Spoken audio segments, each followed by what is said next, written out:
ሰላም ልበላችሁ ያ ደህና ነን። ከላይም ከታችም ኦፕሬሽን ተደረኩት። ከላይም ከታችም ቅድድ ሰፍት ያማል።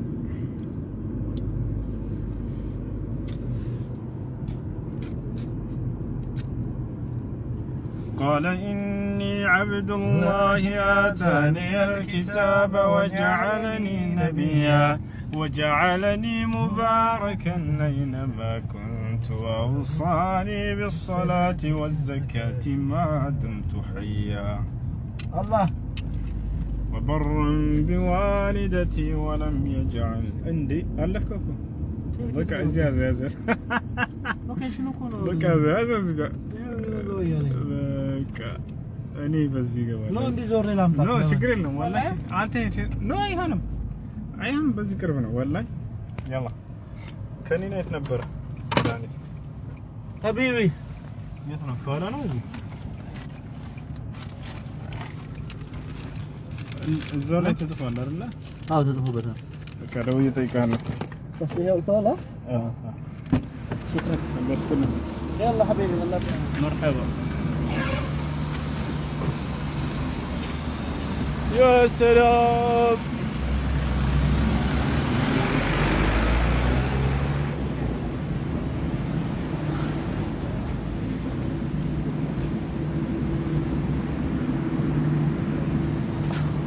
لوتا بقى لوتا ወደ ቤት ልገባ ነው ወደ ቤት ልገባ ነው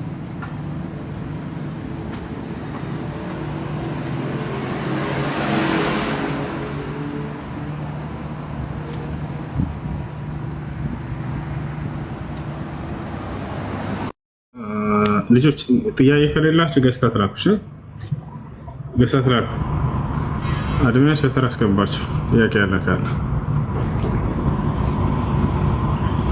ربي قد آتيتني من الملك وعلمتني من تأويل الأحاديث فاطر السماء. السلام عليكم ورحمة الله وبركاته. عليكم السلام. السلام عليكم ورحمة الله وبركاته. وعليكم السلام ورحمة الله وبركاته. ሁሱን እንኳን ጥያቄ ሳይሆን እስኪ ምክር ነገር ለግሰኝ ትንሽ የዱንያ ፈተና ተደራርበውብኛልና እንዴት ማለፍ እንዳለብኝ እንዴት ሶብር ማድረግ እንዳለብኝ ምክር ለግሰኝ። ባረከላሁ ፊክ። ምን ሆነሽ ነው? ምክንያት ከምን አንፃር ናቸው? ነገር ካለ የመጀመሪያው መፍትሄ መፈለግ ነው። እዚያ ላይ ሰበብ አድርሰሽ አላህ እንዲያግዘሽ ዱዓ ማድረግ ያ ነው። ሰበብ ሳታደርጉ ለደረሰባቸው ችግሮች ዝም ብሎ ዱዓ ማድረግ ዝም ብሎ በተስፋ መኖር ይሄ የሙስሊም ባህሪ አይደለም። ስለዚህ የተፈጠረ ችግር ካለ ያንን ለመፍታት መፍትሄ ሰበቡን ማድረስ ይወጣቸዋል። ያ ፈአትበዐ ሰበባ ይላል አላህ ሱብሓነሁ ወተዓላ ስለ ዙል ቀርነይን ሲናገር ሰበብንም ማስከተለ ይላል። ሰበብ ይሰራና ሙስሊም ከዚያ በኋላ የድዑ አላህ ዐዘ ወጀል አላህን ይለምናል። ነቢያቶች ተአምር ሲያደርጉ አይታችኋል። ተአምሩን ከሰሩ በኋላ አላህን ይለምናሉ፣ ያደርግላቸዋል። ያ ነው እንዳጠቃላይ እዚህ ዓለም ስንኖር ሁልጊዜ ደስታ እንዳንጠብቅ፣ ሁልጊዜ ሀዘንም እንዳንጠብቅ፣ በደስታና በሀዘን መካከል እየተቀያየሩባችሁ የምታልፉባት ዓለም ነች ይቺ ዓለም። ወቲልከ አልአያሙ ኑዳዊሉሃ በይነ ናስ። ይቺ የምድራዊ ቀን በሰዎች ላይ ትገለባበጣለች። ዛሬ ደስታ ነገ ሀዘን፣ ዛሬ ሀዘን ነገ ደስታ፣ ዛሬ ማግኘት ነገ ማጣት፣ ዛሬ ማጣት ነገ ማግኘት። ይሄ ነው ሙሉ ደስታ ሙሉ ሁሉን ነገር ድሎት ከፈለጋቸው የሚገኝ የት ነው ከተባለ ጀነት ውስጥ ነው እሱ እንጂ ምድር ላይ እስከኖራቸው ድረስ እነዚህ ይፈራረቃሉ። የዛኔ ሙስሊም ሰብር ማድረግ አለበት። ሌላው የአደጋዎች ሁሉ ምክንያቶች በአብዛኛው የኃጢአቶቻችን ውጤቶች ናቸው። አላህ በቁርአን ላይ ወማ አሳበኩም ሚን ሙሲበቲ ፈቢማ ከሰበት አይዲኩም ይላል። ምንም አይነት አደጋ አይደርስባቸውም በእጃቸው በሰራችሁት ወንጀል ካልሆነ በስተቀር እያለ ይናገራል። ስለዚህ ወደ አላህ ተውበት ማድረግ፣ ወደ አላህ መመለስ ነገራቶችን ሁሉ ያስተካክላል።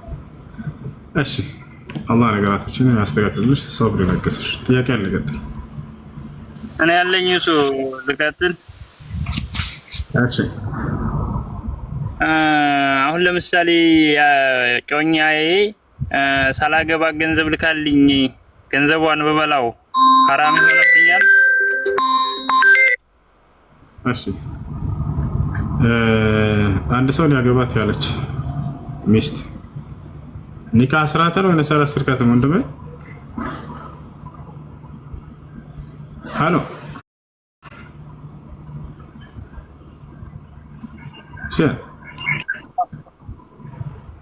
ሁሴን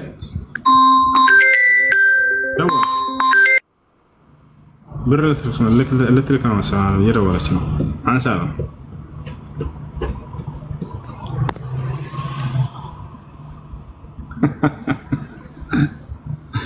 በጣም ደስ የተሻለኝ ነው። አልሐምዱሊላህ ወራህመቱላሂ ወበረካቱ። ኡስታዝ ወአለይኩም ሰላም ወራህመቱላሂ ወበረካቱ። ፈያንቶ ፈያንኩ አልሐምዱሊላህ። ጥያቄ ነበረኝ። እሺ ጥያቄ ምንድን ነው? ያኔ የሞተን ሰው እንትን መለመን አይቻልም? ለምሳሌ ወደ አላህ አቀርብኛል ብሎ ተበርቼ ሰላም አይቻልም። ሙታንን መጠየቅ አይቻልም። ለራሱ ዱዓ ያስፈልገዋል። ሙታን ለሞተ ሰው ዱዓ አንድ መረጋጋት። ነቢያችን ሰለላሁ ዐለይሂ ወሰለም ለሞተ ሰው ዱዓ አድርጉለት፣ ለምኑለት አላህን ብለው እያስተማሩ ጭራሻን ሰው መለመን ምን አይነት አይምሮ ነው? በዘመናቸው በተቀበረ ጊዜ አንድ ሰው ከእንደ ሰሃቦች ጻድቅ የለም ከነቢያት በመቀጠል አይደለም። ሐታ ያን ሰሃባ ነቢ ሰለላሁ ዐለይሂ ወሰለም ምን አሉለት? እንደው ከአላህ ጋር አማልደን አሉት? ላ አይደለም። በቀበሩት ጊዜ ምን አሉ? ኡድዑ ሊአኺኩም ሰሉ ሊአኺኩም ተስቢት ፈኢነሁ አልአን ይስአል አሉ። ይህ ሞተው ወንድማቸው አሁን የተቀበረው አሁን የቀብር ጥያቄ ለራሱ አለበትና አላህ ጽናትን እንዲለግሰው ለምኑለት አሉ። አህባሽ ምን ይላቸዋል? ላ ሰውየውን እንለምነው ይላቸዋል። ሰውየውን የሞተውን እንለምነው። ለምን? ከአላህ ጋር ያቃርባል።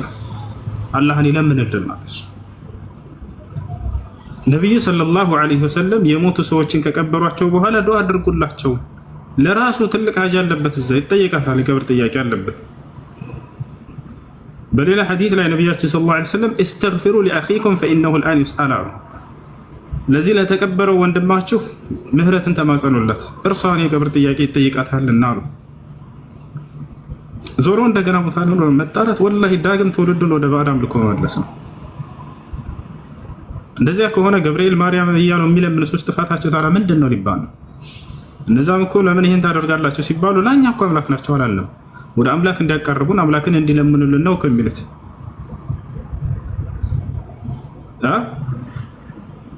الأحباش والنصارى وهذا شرف للنساء إهل سيتوش تلكبر ነቢያችን ሰለላሁ ዐለይሂ ወሰለም የዚህ ዓለም ታላቅ ሰው የነቢያቶች ሁሉ አለቃና የነቢያት ሁሉ መደምደሚያ ገና የነቢይነት አስተምሮታቸውን ሲጀምሩ የመጀመሪያ ከጎናቸው ሁና እንድታጸና የተደረገችው አምላክ የመረጠው ሴት ልጅ ነው።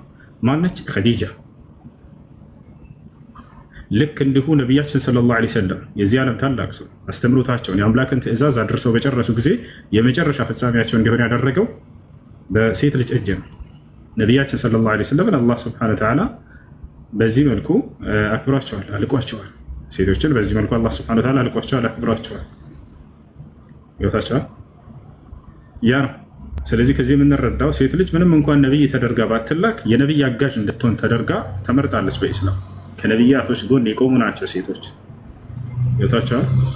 እናታችን ኸዲጃ ረዲየላሁ ዐንሃ ከአላህ ዘንድ ሰላምታ የመጣላት ሴት ነች። አላህ አከበራት በዚህም ከነብይ ጎን ስለቆመች። የመጀመሪያው አማኝም እርሷ ነች። ኸዲጃ ከማ ቃል ኢብኑ አልአሲር አልሙወሪኽ ረሒመሁላህ ተዓላ ለም የስቢቅሃ አሐድ ላ ሚን አልሪጃል ወላ ሚን አልኒሳ። ከዚህ ትውልድ ከወንድም ከሴትም የቀደማት የለም። ከአህለል ኪታቦች ግን አለ። ማን ከተባለ ወረቃ ኢብን ነውፈል። ወረቃ ኢብን ነውፈል ገና እንደመጣ የዛን እሱ አምኗል። እንዳም በዕለሞች መካከል ከእርሷ በኋላ ስለሆነ እሱ እንትን ያለው ያገኙት እርሷ ትቀድመዋለች ይባላል። እንደ አጠቃላይ ወረቃ አምኗል፣ ሰልሟል። በመጣ ጊዜ ነቢያችን ሰለላሁ ዐለይሂ ወሰለም በእውነት መንገድ ላይ እንዳሉ መሰከረላቸው። ወደፊት አላህ ህይወት ሰጥቶኝና ከእርሶ ጋር ብቆይ ወጣቱ ያደርገኝ እንደው ምን ነው ከእርሶ ጎን ሆኜ በተከላከልክልዎት ብሎ ተናገረ። ወሀዛ የዱሉ ዐላ ኢስላሚሂ ከማ ቃለ አህሉል ዒልም። ይህ ማመኑንና መስለሙ ያሳያል። እንዳጠቃላይ ነቢያችን ሰለላሁ ዐለይሂ ወሰለም ነቢያቶች በሞቱበት ስፍራ ይቀበራሉ ብለው ተናግረዋል። ያ ነው።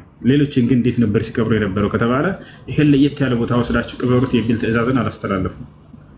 ሁላቸውንም በአንድ አልበቂዕ የተባለ ስፍራ መዲና ላይ ያለ እዚያ ነበር እየወሰዱ የሚቀብሯቸው። ራሳቸው እየሄዱ ይቀብሯቸው ነበር። ይህን ያስላለሽ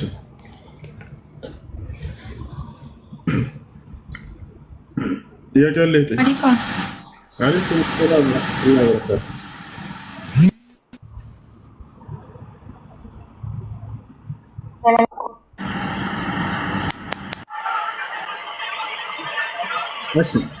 አይሰማም? ጥያቄ ነበረኝ እሱ። እሺ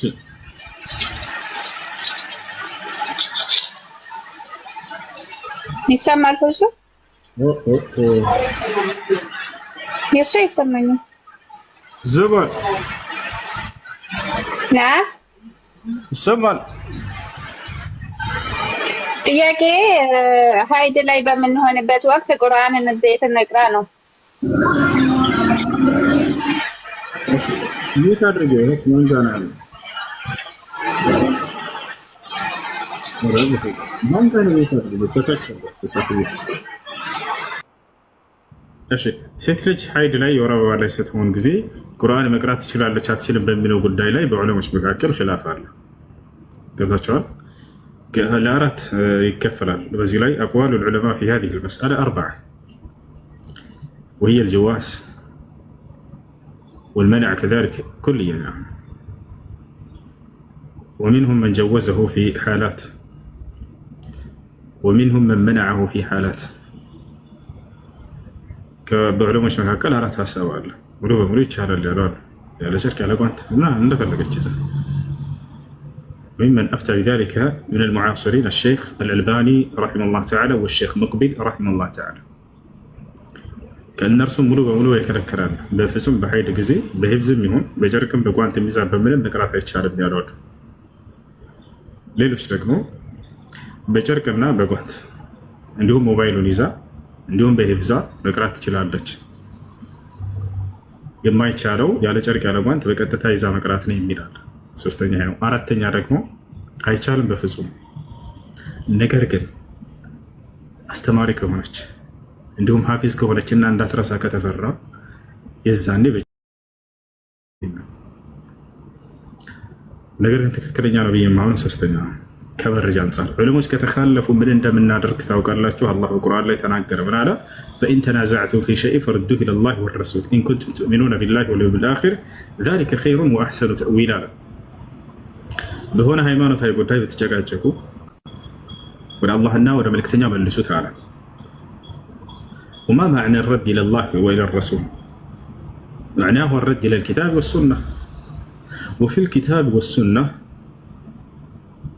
يعني جواب شافي في هذه المسألة من الله سبحانه وتعالى ومن النبي صلى الله عليه وسلم. بالقرآن وحديث وسط فواشه ولا من سنت أغني الله شو لزي بالقرآن لا الله سبحانه وتعالى سورة الواقع علي مقرات سيهون يكلكلوا من كاتن قال سبحانه وتعالى لا يمسه إلا المطهرون. يتتراروا سوج كانوا بستقر هين قرآن أين كتم مالا أي كرتم مالا من كان عند العلماء شيء ملاك ناس ملكتون بيرو ነገር ግን ሼክ አብዱልዓዚዝ ብን ባዝ ሌሎችም ሰውንም ይመለከታል ብለው ተናግረዋል። እንዳጠቃላይ ላ የመስሁ ኢላ ልሙጠሀሩን የተጠራሩ ሰዎች ካልሆነ በስተቀር አይነኩትም አለ። መንካትን የከለከለው። وكذلك في الحديث قال النبي صلى الله عليه وسلم في الرسالة التي كتبها إلى أهل اليمن أن لا يمس المصحف إلا طاهر. ነቢያችን ሰለላሁ ዐለይሂ ወሰለም ወደ የመን ሰዎች ደብዳቤ ሲያስጽፉ ምን አሉ? ቁርአንን ጠሃራ የሆነ ሰው ካለ በስተቀር እንዳይነካው አሉ፣ እንዳይቀረው አላሉ። ስለዚህ ከዚህ ከቁርአን እና ከሐዲስ የምንረዳው መንካትን እንጂ መቅራትን አልከለከለም። ስለዚህ ሴት ልጅ በሂፍዟ መቅራት ትችላለች። አንድ እንዲሁም ደግሞ ሞባይሉን ይዛ መቅራት ትችላለች። لأن الجوال لا يأخذ حكم المصحف።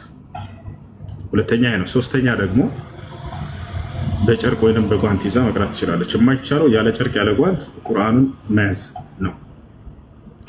ይህ ነው። እሺ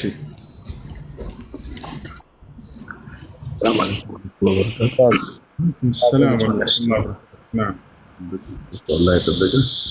ጥያቄ ነበር።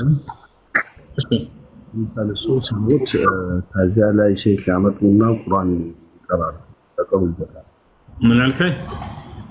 ከዚያ ላይ ሶስት ሰዎች ማለት ነው ያመጡና ቁርአን ይቀራሉ። ምን ላይ? ከዚያ ብንቀር ማለት ነው። ወንድም ድምጽህ ይቆራል።